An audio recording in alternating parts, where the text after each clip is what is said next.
अकबर और बीरबल की कहानियाँ तो हम सभी ने सुनी हैं। एक बार की बात है जब बीरबल बहुत ही छोटा हुआ करता था।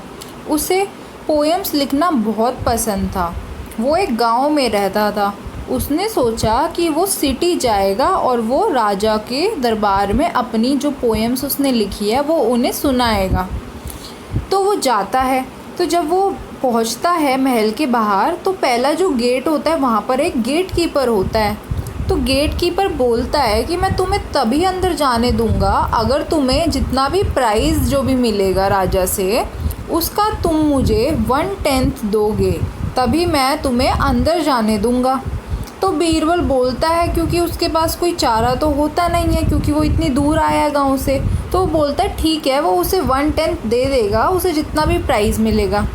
आगे जाके बीरबल कैलकुलेट करने की कोशिश करता है कि अगर मुझे 100 कॉइन्स मिलते हैं राजा से, तो 1/10 जो मुझे देना है गेट कीपर को, वो कितने कॉइन्स होंगे। उसके बाद बीरबल जो है अंदर चला जाता है। फिर उसको वहाँ पर एक और गेट कीपर मिलता है जो कि उससे बोलता है कि मैं तुम्हें तभी अंदर जाने दूंगा जब तुम मुझे ये प्रॉमिस करोगे कि तुम अपने प्राइस का 2/5 पार्ट मुझे दे दोगे। तो फिर बीरबल बोलता है ठीक है। फिर वो आगे चला जाता है। फिर उसे एक और गेट कीपर मिलता है जो कि बोलता है कि उसे 1/2 चाहिए प्राइस का, जितना भी प्राइस बीरबल को मिलेगा। तो अगर बीरबल अब सोचता है कि अगर उसे 100 कॉइन्स मिलने हैं तो उसे मतलब कितने कॉइन्स सबको देने पड़ेंगे, मतलब तीनों गेट कीपर को। चलो देखते हैं कितने देने पड़ेंगे। बीरबल काफ़ी चालाक है, इसलिए बीरबल को समझ आ जाती है। और फिर बीरबल अकबर से बोलता है कि उसको प्राइस के तौर पर 100 स्लैब्स चाहिए। बीरबल ने कुछ ना कुछ कैलकुलेट कर कर ही बोला होगा। तो क्या आप मुझे बता सकते हैं कि बीरबल को 100 स्लैब्स क्यों चाहिए? कोई प्राइज में स्लैब्स मांगता है क्या? अगर किंग बीरबल को 100 कॉइन्स देता है प्राइज में, तो बीरबल को जो फर्स्ट गेट कीपर है उसे 1/10 देना होगा 100 कॉइन्स का। तो हमें 1/10 फाइंड करना है कि कितना कॉइन्स उसे देने पड़ेंगे। तो 1/10 हमें निकालना है 100 कॉइन्स का। अगर हम मानते हैं कि 100 कॉइन्स बीरबल को मिल रहे हैं, तो हम कैसे फाइंड करेंगे? अब इसके लिए अब हम 100 ग्रुप्स तो नहीं, मतलब जो 100 है वो तो बहुत ही बड़ा होल है, उसके लिए अब हम 10 ग्रुप्स तो नहीं बना सकते ना। ऐसे करके हमें पूरे 100 कॉइन्स को डिवाइड करना पड़ेगा। तो इसको सॉल्व करने के लिए इसको हम ऐसे भी लिख सकते हैं। ऑफ की जगह पर हम मल्टीप्लीकेशन का साइन लगा सकते हैं। तो अब यहाँ पे देख सकते हैं कि 1/10 ये तो एक फ्रैक्शन है, यहाँ पे न्यूमरेटर और डिनोमिनेटर दोनों है, लेकिन यहाँ पर सिर्फ हमारे पास न्यूमरेटर है जो कि 100 हो गया, क्योंकि पूरा होल है। तो इसके नीचे हम 1 लिख सकते हैं। क्योंकि नीचे 1 लिखने से कोई फर्क नहीं पड़ेगा, जितना ओरिजिनल नंबर पहले था ये उतना ही रहेगा। तो अब हम लिख सकते हैं इसको, हम 1 को 100 से मल्टीप्लाई करेंगे, तो 1 टाइम्स 100 कितना होगा? 100 होगा। और 10 टाइम्स 1 कितना होगा? मल्टीप्लाई करके देखो, 10 होगा। तो अब हमारे पास ये फ्रैक्शन आ चुका है, ये फ्रैक्शन हमारे पास आ गया। पर हम देख सकते हैं कि क्या ये सिंप्लीफाइड फ्रैक्शन है? नहीं, ये सिंप्लीफाइड फ्रैक्शन नहीं है, क्योंकि इसके जो कॉमन फैक्टर्स है 1 के अलावा भी और भी हैं। क्योंकि जो 100 और 10 जो दोनों है वो 2 के टेबल में भी आएंगे, 100 और 10 जो है वो 5 के टेबल में भी आएंगे, और 100 और 10 दोनों ही नंबर 10 के टेबल में भी आएंगे। और इसके बाद तो 10 तो नहीं आएगा। तो फिर इतने मतलब कॉमन फैक्टर्स हमारे पास आ चुके हैं। तो अब हमें इसे सिंप्लीफाई करना होगा। तो सिंप्लीफाई कैसे करेंगे? तो हमें पता है कि अगर हम सबसे बड़ा वाला जो ग्रेटेस्ट अगर कॉमन फैक्टर हम लेते हैं तो उससे जल्दी से सिंप्लीफाई हो जाता है।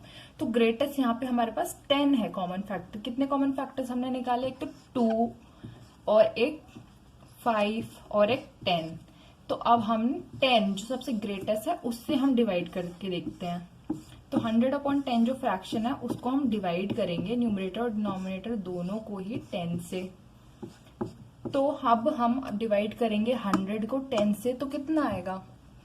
10 टाइम्स 10 100 होता है, तो हमारे पास 10 आ जाएगा। और 10 को 10 से डिवाइड करेंगे तो कितना आएगा? तो 1 आ जाएगा हमारे पास। तो इसका मतलब कि अगर 1 नीचे हो तो कोई फर्क नहीं पड़ता है, तो हम इसको सिर्फ 10 भी लिख सकते हैं।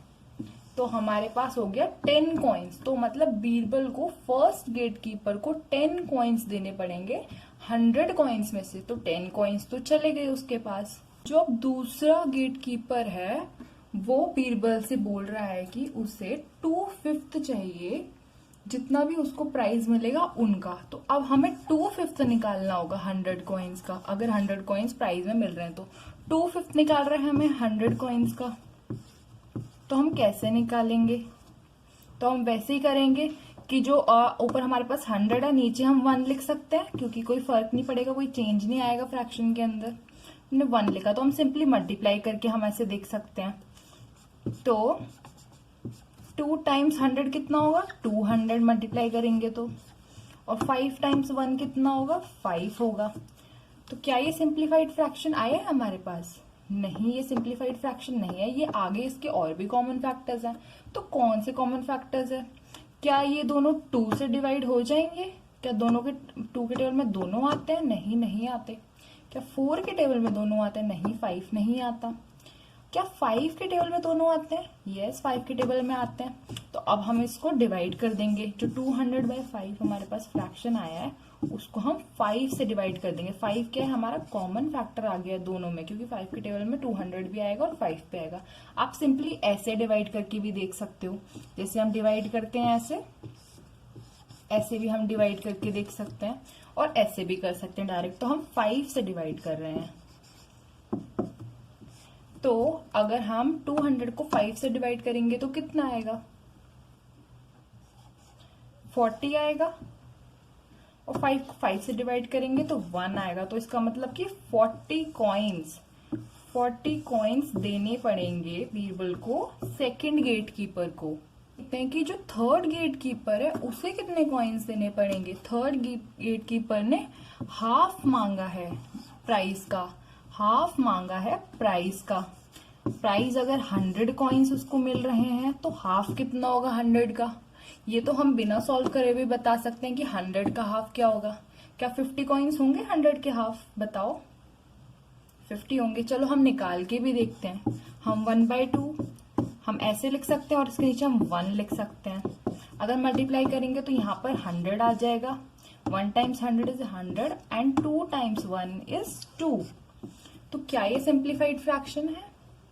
नहीं, ये सिंप्लीफाइड फ्रैक्शन नहीं है। इसके और भी कॉमन फैक्टर्स है 1 के अलावा। और कौन से? क्या 2 के टेबल में दोनों आते हैं?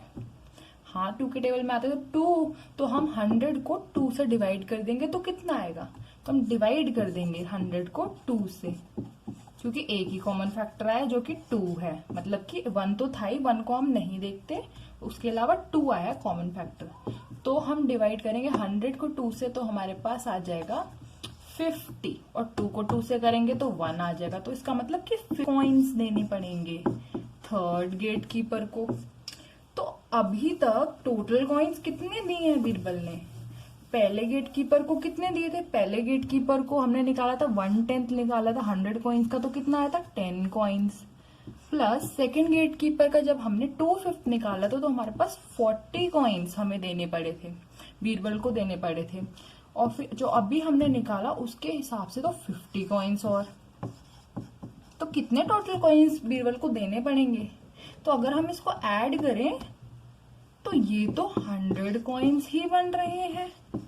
तो इसका मतलब है कि बीरबल को जितना भी प्राइस मिलेगा उसे वो सारा ही प्राइस दे देना पड़ेगा। बीरबल के पास तो कुछ बचेगा ही नहीं। तो इसीलिए जो बीरबल है वो अपनी चतुराई के लिए ही तो जाना जाता है। इसलिए वो किंग से बोलता है कि उसे प्राइज के तौर पर 100 स्लैब्स चाहिए। अब सोचो कि उसने 100 स्लैब्स क्यों मांगे।